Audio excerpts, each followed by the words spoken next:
अमिय मूरीमय चूरन चारु समन सकल भवरुच परिवारु सुकृति संभूतन विमल विभूति मंजूल मंगल मोद प्रसूति। अमिय मूरीमय चूर्ण चारु। चूर्ण बताया जो कल हमने देखा, लेकिन ये चूर्ण कौन सा रोग समाप्त करता है? तो सीधे सीधे में जब समन सकल भवरुच परिवारों, सकल भवरुच परिवारों, सभी प्रकार के भव रोग का नाश इससे होता है। सकल। अब कोई औषधि ऐसी होती है जिससे 2-3 रोगों में कुछ लाभ हो जाए, 10-20 में हो जाए। कुछ आयुर्वेद में से होता है कि 50 रोगों में भी कुछ लाभ हो सकता है, लेकिन दुनिया में ऐसी कोई औषधि नहीं है जिससे सभी प्रकार के रोगों की समाप्ति हो जाए। यहाँ है समन सकल, सभी प्रकार के रोगों का नाश इससे होता है। तो सीधे सीधे यहाँ ये बात है, जब भवरुज परिवारों, रोगों का पूरा परिवार खत्म हो जाता है, जो मन के रोग है, जो शरीर के रोग होते हैं, हम लोग जानते, वैसे मन के भी रोग हैं जिसका वर्णन उत्तरकांड में। और हमारी जन्म मृत्यु का कारण शरीर रोग नहीं है, जन्म मृत्यु का कारण मनोरोग है। शरीर के रोगों के कारण दुख होता है, दर्द होता है, पीड़ा होती है, खर्च होता है, बहुत कुछ होता है, लेकिन शरीर रोग हमारे दूसरे जन्म का कारण नहीं है। शरीर रोग नहीं, हमारा जो जन्म का कारण है, भव का कारण है, दूसरे भव का कारण, भवो भव का कारण है, जन्म जन्मांतर का हेतु, उसका बीज हमारे तन में नहीं पड़ा, उसका बीज हमारे मन में पड़ा। और एक सीधी बात यह है कि जब तक मन में एक भी रोग है, तब तक इसका प्रमाण क्या? हमारा मन रोगी है, इसका प्रमाण क्या? इसका लक्षण क्या? वैसे तो कोई हंसता रहे, हंसाता रहे, खुश मिजाज रहे और लोग कहेंगे कि ये तो मस्त है, ये तो मस्त है, तो इससे उसका मस्त होना साबित नहीं होता, ये स्वभाव साबित होता है। कोई हंसता रहता है, हंसाता रहता है, घूमता रहता है, चिंता मुक्त रहता है, खाता रहता है, खिलाता रहता है, ये क्या हुआ? एक स्वभाव हुआ, ये संस्कार हुआ। इससे कोई ये मान ले कि इनको तो कोई फर्क नहीं पड़ता, अभी मौत आ जाए, नहीं। मन में रोग है, एक भी प्रकार का रोग अगर मन में है तो इसका लक्षण है। जैसे जरा सा भी टेढ़ा धागा है तो सुई के छेद में नहीं जाएगा, ये उसका प्रमाण है। उसी प्रकार मन में एक जरा सा भी रोग है तो इसका लक्षण यह है कि वो व्यक्ति भयमुक्त नहीं हो सकता। बाकी कुछ भी हो उसमें, लेकिन भय मुक्त नहीं हो सकता। मृत्यु का भय उसके ऊपर छाया रहता है, मृत्यु उसको डराती है। और मृत्यु के डर से ऐसे लोग जब भजन नहीं करते, अब कुछ लोगों को मृत्यु का भय है तो भजन नहीं करते, मृत्यु का भय है तो वो 2-4 कर्मचारी रख लेते हैं। अब सरकारी लोगों को तो उसका एक प्रोटोकॉल है, एक व्यवस्था है जो उनको मिलती, लेकिन कई बार धर्म क्षेत्र में भी लोग मृत्यु के डर में 2-4 लोग वो ऐसे रख लेते हैं कि जो उनको बचा ले। उनके पास शस्त्र होगा, रिवॉल्वर होगी, कुछ व्यवस्था होगी जिससे मृत्यु उसको न पकड़ ले। लेकिन ऐसे में कई बार खतरा उसी से हो जाता है। जिस मृत्यु से बचने के लिए जिन लोगों को आपने खड़ा किया वो ही खतरा है, क्योंकि मृत्यु एक ही वस्तु से प्रभावित होती है। अब मृत्यु जिससे डरेगी उसको रखो, मौत जिससे डरे उसको अपनी सुरक्षा में रख लो, तो मौत उधर आएगी नहीं। और मृत्यु डरती है, मृत्यु प्रभावित होती है, ऐसी एक ही चीज है, मौत केवल भजन से डरती है। अब इसका एक प्रमाण ये भी है, देखो भजन की स्थिति में जब आप होते हैं, चाहे रास्ते में, चाहे गाड़ी में, चाहे जब आप भजन की स्थिति में हो, उस वक्त बुरा विचार भी नहीं आता। ये प्रमाण, जब कर रहे हो, भजन कर रहे हो, सुमिरन में हो, उस समय बुरा विचार भी नहीं फरकता आपके पास। तो इसका मतलब ये हुआ कि मौत भजन से डरती है।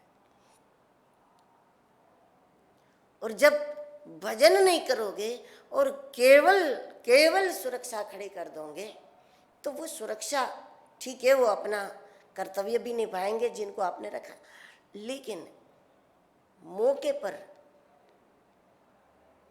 पर वो सुरक्षा आपका साथ नहीं देगी। अच्छे लोग होंगे तब भी उस मौके पर कोई घटना घट जाएगी जब आपने खुद ही उसको मिनट 2 मिनट के लिए उधर इधर किया होगा। और ऐसा लोगों के समाज में, भीड़ में रहने वाले लोगों को अक्सर इस बात का अनुभव होता है कि हमेशा 5-25 लोग आसपास में होते रहते हैं, किसी को भी आना है जल्दी आ नहीं सकते, जल्दी मिल नहीं सकते, ऐसी अपनी सबकी व्यवस्था होती है।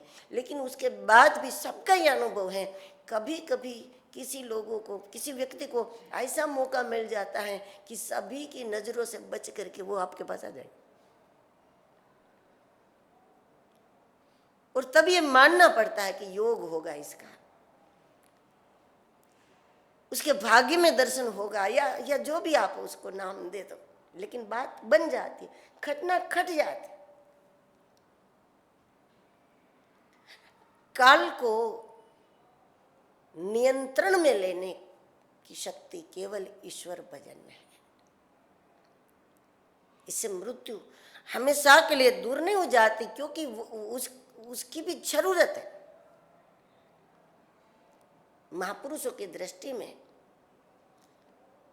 मृत्यु, वो केवल ये नहीं कहते मौत अनिवार्य है, मौत तो आएगी, उसका स्वीकार करना पड़ेगा, नहीं। भजन करने वाला तो एक समय ये भी सोचता है कि मरना मेरा अधिकार है, मरना अनिवार्यता नहीं, मरना हक है मेरा, मेरे हक की वस्तुएं मुझे मिलनी चाहिए। मृत्यु अधिकार है हमारा, हमें मिलना चाहिए, हमें नया कोई स्थान मिलना चाहिए, हमारी उन्नति होनी चाहिए। हम इसी कूड़े कचरे में क्यों पड़े रहेंगे? ये हक है हमारा। लेकिन इसको हक हम कब समझेंगे? जब इसके भय से मुक्त, मन में पड़ा एक भी विकार, छोटे से छोटा भी मन में अगर विकार है, तो वो साबित अंत समय में ही होता है। अंत समय में स्थिति क्या है? और मृत्यु का भय उसी को है जिसके मन में एक छोटा सा भी विकार है। और गुरुदेव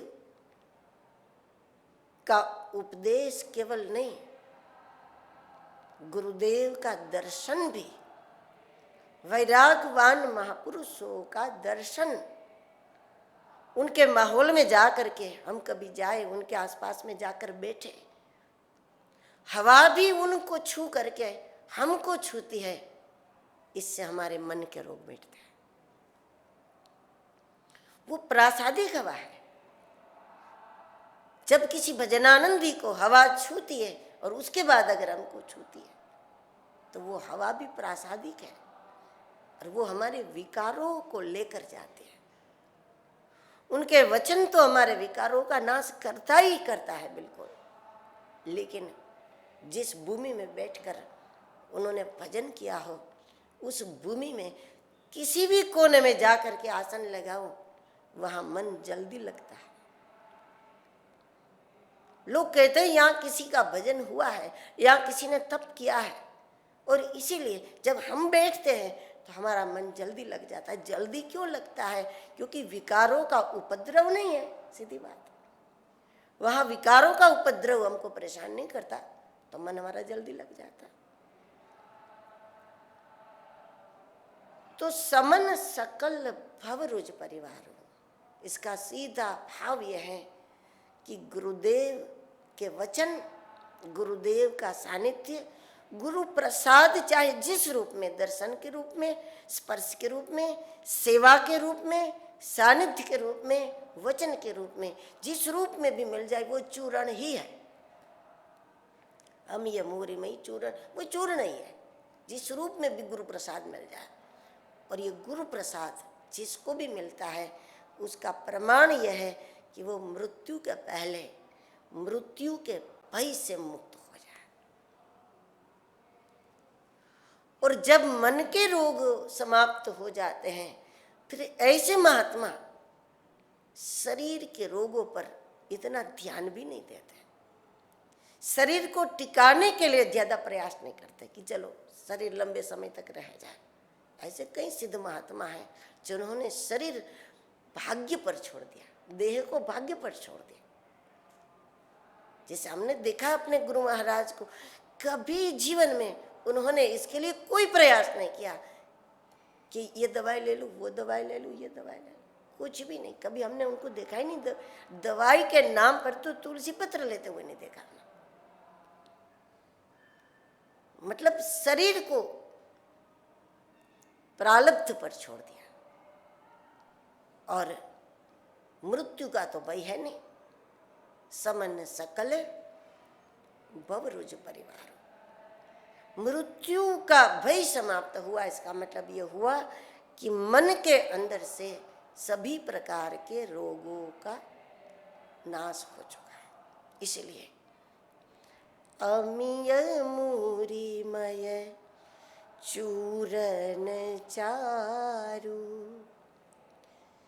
समन सकल भवरुज परिवारु। जिनके मन में एक भी रोग नहीं है, मृत्यु का कोई भय नहीं। देखो दोनों ही रोते हैं मृत्यु के समय पर। जिसका मन रोगी है वो भी अंत समय में रोता है। क्यों? मृत्यु डराती, भय में रोता है। और गुरु कृपा से जिनके मन में कोई रोग नहीं है, मृत्यु का लेश मात्र भय नहीं है, वो अंत समय में रोता है। उसके रोने का कारण है उनको मिलने की जल्दी है, उनको उसका वियोग रुलाता है। वो विरह में वो गोपियों की तरह रोता है, उनको जल्दी इस पिंजरे से बाहर जाना है। उनका रोने का कारण अलग है। कबीर जी रो रहे थे, लोगों ने पूछा क्यों, अब डर लग रहा है आपको? कबीर जी ने कहा कि नहीं, डर बिल्कुल नहीं है। मुझे मालूम है कि मैं वैकुंठ में जाऊंगा, लेकिन यहाँ भगवान के वियोग में रोने में मुझे जो आनंद आया, वो आनंद उस योग में नहीं आएगा, उस योग में नहीं आएगा। वहाँ तो मुझे मिल जाएगा, लेकिन उसकी प्रतीक्षा में मुझे जो आनंद आया, जो सुख पायो राम भजन में, उनके विरह में रोने में मुझे जो आनंद आया, वो आनंद वियोग में जो आनंद आया, वो आनंद मुझे संयोग में नहीं आएगा। तो वो रोने का सुख लेते हैं। जिसका मन निरोगी है वो अंत समय में रोने का सुख लेते हैं, बाकी दुनिया रोने का दुख पाती है। गुरुदेव की चरण रज को, गुरुदेव के प्रसाद को चूर्ण भी कहा और साथ साथ सुकृति संभूतन विमल विभूति मंजूल मंगल मोद प्रसूति। ये चूर्ण शिष्य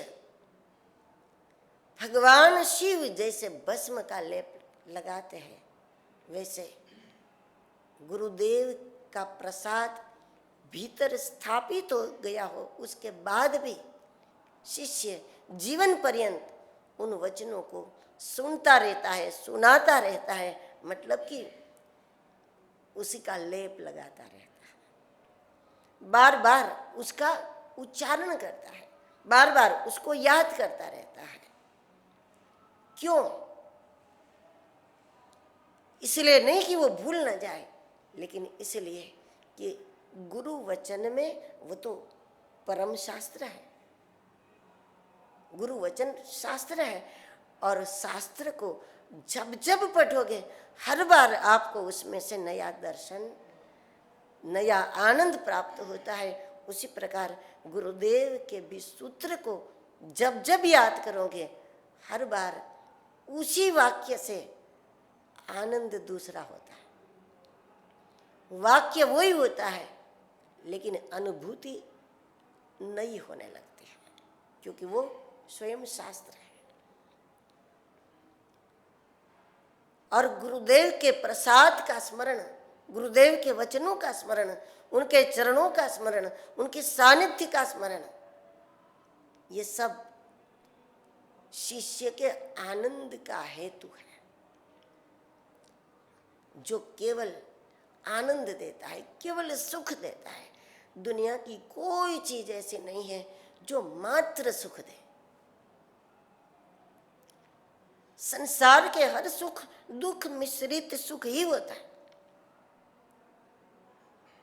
स्वर्ण का आभूषण बनाओ तो शुद्ध सोने का बनता ही नहीं है, उसमें 5-10% कुछ मिलाना ही पड़ता है।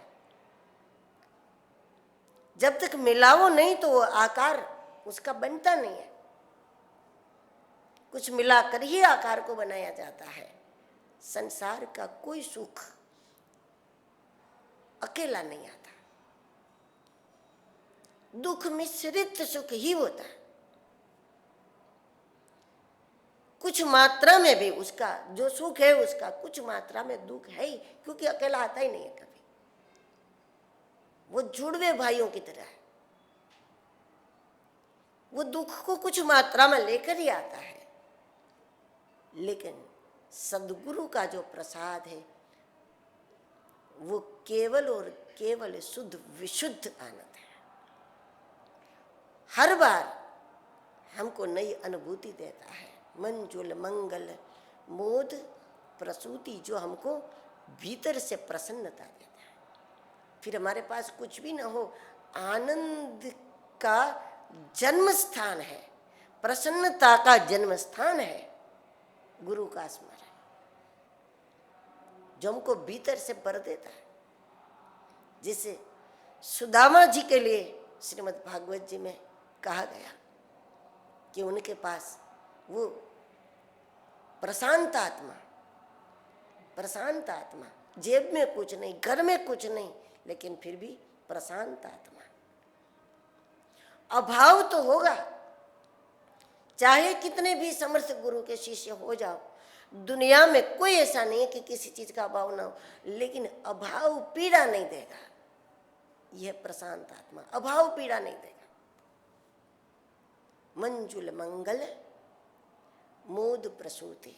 और बड़ी सुंदर बात गोस्वामी जी ने यहाँ रखी, श्री गुरु पद नख मणिगण ज्योति सुमिरत दिव्य दृष्टि यह होती, जन मन मंजू मुकुर मलहरणी, किए तिलक गुण गण बस करही। ये सारी बातें उस चूर्ण के लिए है, उस प्रसाद के लिए है।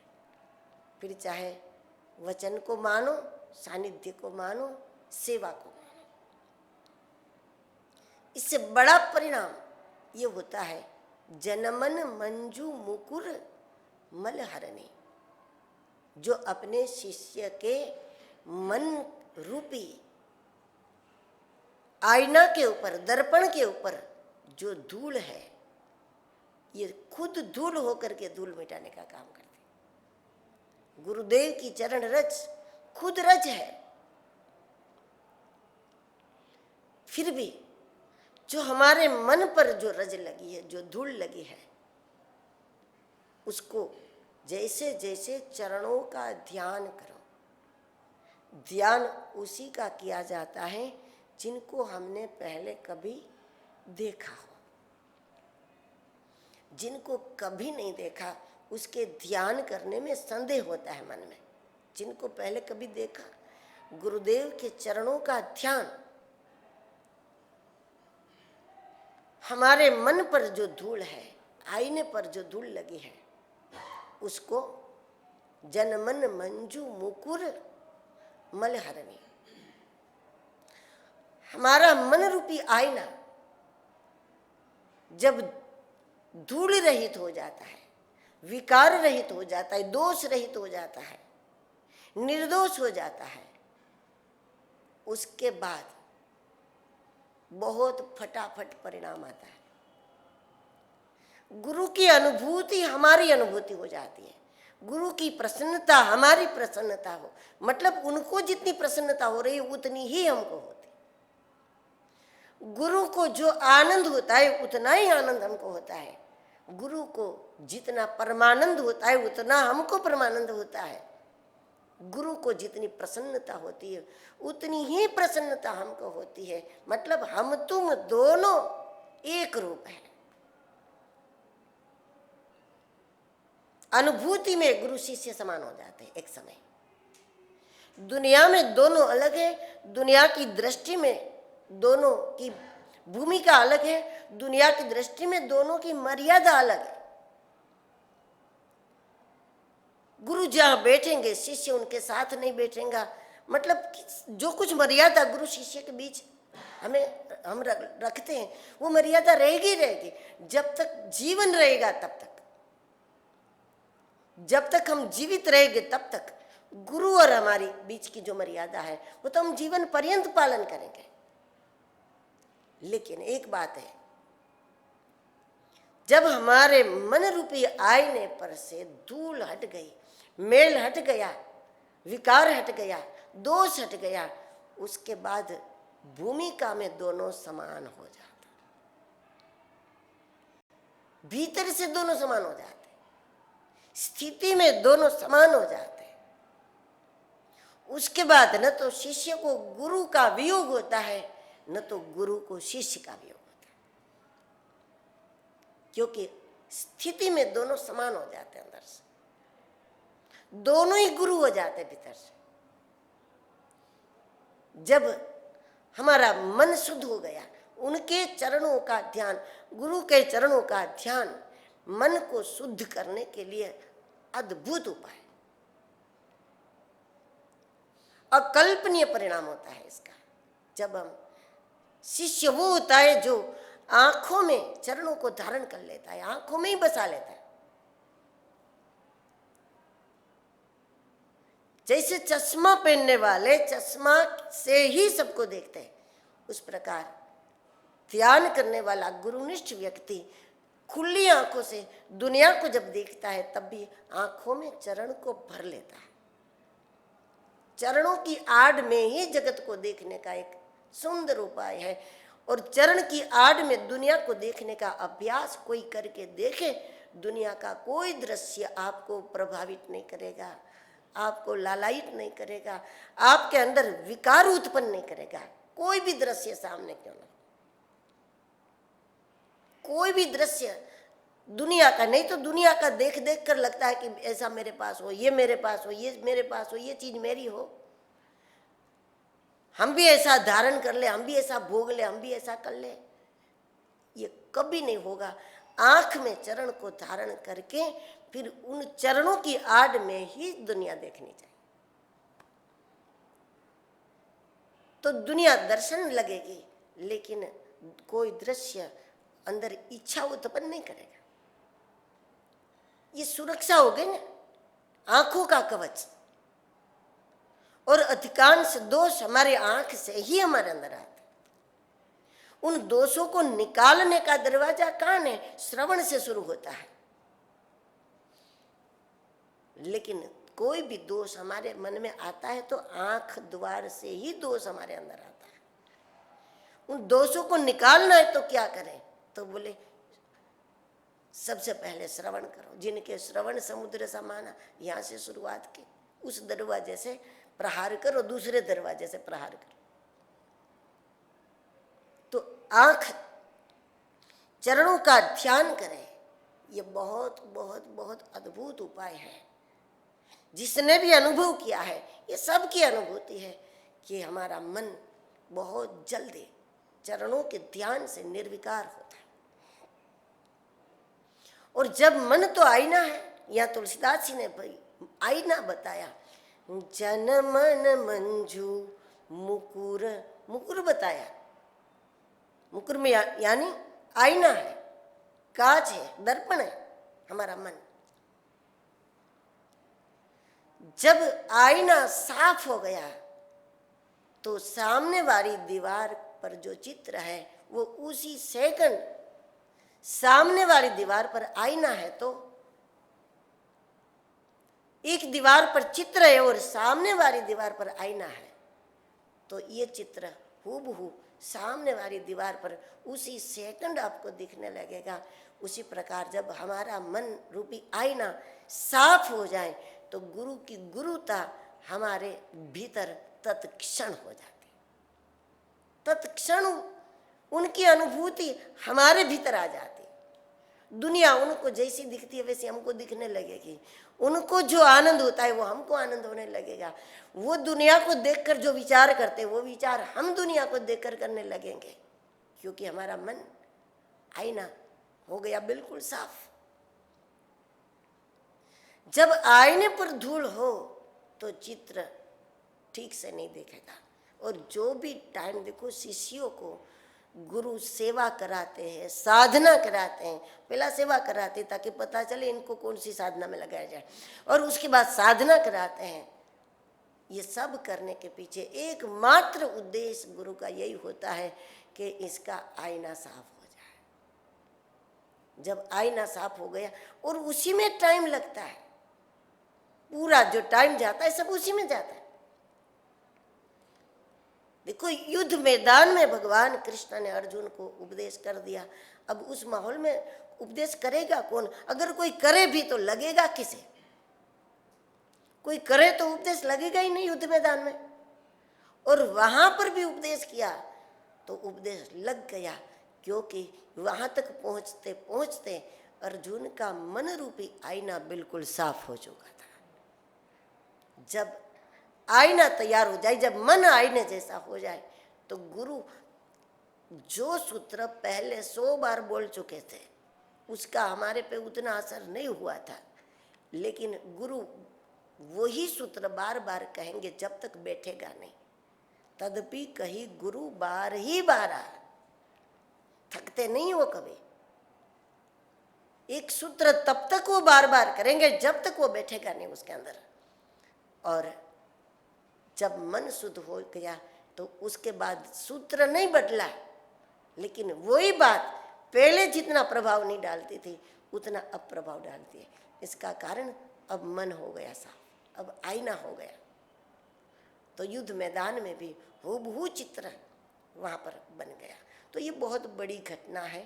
गुरुदेव के सानिध्य के परिणाम रूप, उनके वचनों के परिणाम रूप जन मन मंजू मुकुर मलहरणी किए तिलक गुण गण बस करहे।